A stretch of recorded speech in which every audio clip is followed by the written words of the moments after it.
it's a huge task to try and work with 35 authors to make sure everything is synchronized to be submitted on time, and of course, as the texts come in, to make sure you go through. So that was the story. And once David said yes to this book, and I said yes to his, we then had two books on our hands. But a lot of work, but really pleased it worked well. Yeah. Yeah, and there's something, if I just may add a little bit more about that. There's something about two people working together on something which is so much more fruitful and more, just feels so much better than one person on their own. It's like, you can do the book on your own and you get that sort of ego thing about I've written the book or something, but doing it together with somebody else, the gains are just amazing. Yes. And that replicates the therapeutic relationship. It does. That replicates what therapy is about. Yeah. There's so many pluses about co-authoring or co-editing and working together on things like this. Yeah, right. That makes sense. 1 and 1 isn't just 2. I guess it creates something much bigger. It's more. Yes. Yeah. And here you are working with 35 different practitioners in the field, all bringing their perspectives and their experiences around being in therapeutic relationships.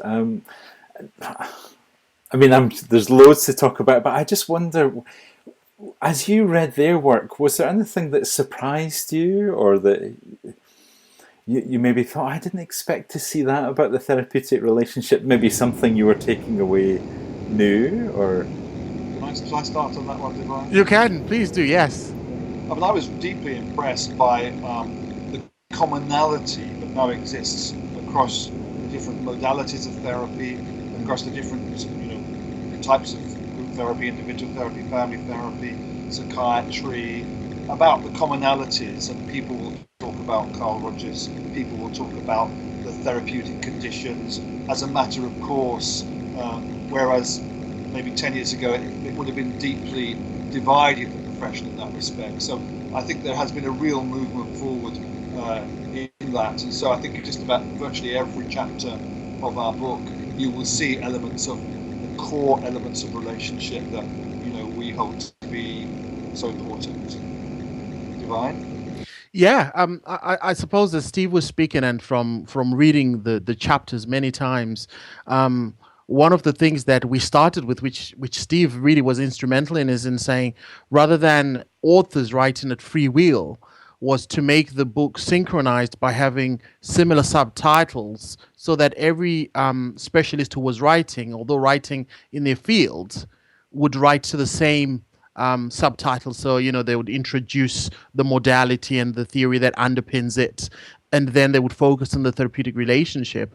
And outside of the commonalities, I was also really touched by the thing we'd always said, thinking surely this is not just something that we do, but to realize that across the modalities, whether therapists were working with the arts, or whether it was psychoanalysis, or whether they're working with couples, that the therapeutic relationship was an important aspect of that, which in turn confirmed a lot of the research outcomes that have been done by other authors and researchers before us.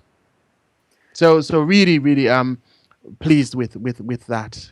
Yeah, so the centrality of the relationship, yes, just so core to our work. You're just seeing that right across the field, I guess. Yes. And yes. And of course, we kept going back to the work of Patricia Clarkson, who spoke about the therapeutic relationship and wrote about the therapeutic relationship in the different dimensions. Whether it's the person-to-person relationship, or the transferential dynamics of the relationship, and that came through in all the chapters. Which was, whether it was coaching, because we've got chapters in it on coaching. But one of the chapters that was done by Andrea Uphoff, which is on the neuroscience of the therapeutic relationship, also confirmed and added to what we had written in the introductory relationship text that we've been on here before about, because that in a sense, where we're going, it's like we've always spoken about the therapeutic relationship, but now we have the neuroscientific evidence of it, which also adds to the picture.